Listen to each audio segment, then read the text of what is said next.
یہ صدائے حریت جموں کشمیر ہے، پیش خدمت ہے تازہ ترین خبریں۔ مقبوضہ کشمیر میں قابض فورسز نے اندھادھند گرفتاریوں کا سلسلہ مزید تیز کرتے ہوئے تحریک حریت کے جنرل سیکرٹری امیر حمزہ سمیت 1 درجن سے زائد کشمیریوں کو گرفتار کر لیا ہے۔ بھارتی پولیس تحریک حریت کے چیئرمین محمد اشرف صحرائی سمیت پارٹی کے کئی رہنماؤں اور کارکنوں کو پہلے ہی حراست میں لے کر مختلف جیلوں میں منتقل کر چکی ہے۔ جموں کشمیر مسلم کانفرنس اور دیگر آزادی پسند تنظیموں اور رہنماؤں نے حریت رہنماؤں، کارکنوں، معمر افراد اور نوجوانوں کی اندھادھند گرفتاریوں کی بزدلانہ کارروائیوں کی مذمت کرتے ہوئے اسے بھارتی بوکھلاہٹ سے تعبیر کیا ہے۔ حریت قائدین نے اقوام عالم پر زور دیا کہ وہ نظر بندوں کی حالت زار جاننے کے لیے مقبوضہ کشمیر میں اپنی ٹیمیں روانہ کریں۔ سماجی رابطے کی ویب سائٹ یوٹیوب نے بھارت نوازی کا ثبوت دیتے ہوئے حدیقہ کیانی کا کشمیری شہداء کے لیے جاری کیا گیا گانا ہٹا دیا ہے۔ حدیقہ کیانی نے 13 جولائی 1931 کے کشمیری شہداء کی یاد میں منائے جانے والے یوم شہداء کے موقع پہ ترک گلوکاروں کے ساتھ ایک گانا جاری کیا تھا، جس میں شہدائے آزادی کو خراج عقیدت پیش کرنے کے علاوہ بھارتی مظالم کی منظر کشی کی گئی تھی۔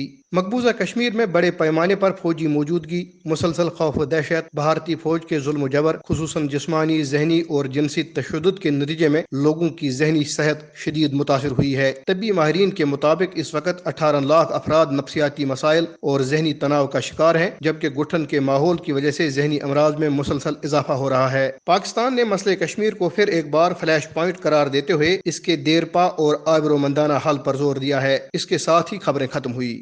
بھارتی حکمرانوں اور ان کے سفاک و انسانیت سے عاری فوجوں نے مقبوضہ کشمیر میں بربریت اور درندگی کا ایسا ننگا ناچ کیا ہے کہ آج پورے مقبوضہ کشمیر کی کل آبادی کا 14% ذہنی صحت کے مسائل سے دوچار اور بھارتی مظالم کے نتیجے میں خودکشوں میں 250% اضافہ ہوا ہے۔ ڈیموکریٹک پولیٹیکل موومنٹ کے نمائندہ اور حریت کانفرنس آزاد کشمیر شاہ کے رہنما ایڈوکیٹ پرویز احمد شاہ اس بارے میں کیا کہتے ہیں، آئیے سنتے ہیں۔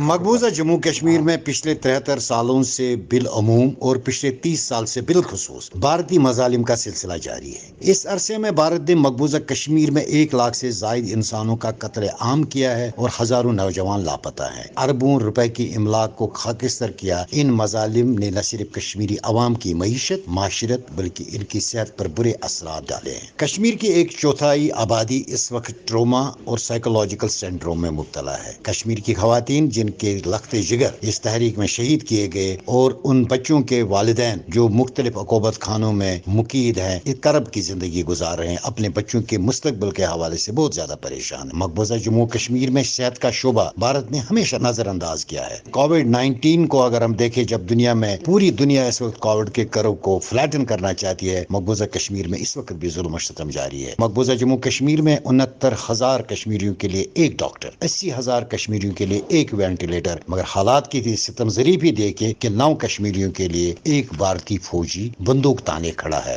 عالمی برادری نے خاموشی کی چادر تان کر اپنی آنکھیں بھارتی سفاکت پر بند کر رکھی ہیں، جو کہ بذات خود ایک بڑا انسانی المیہ ہے۔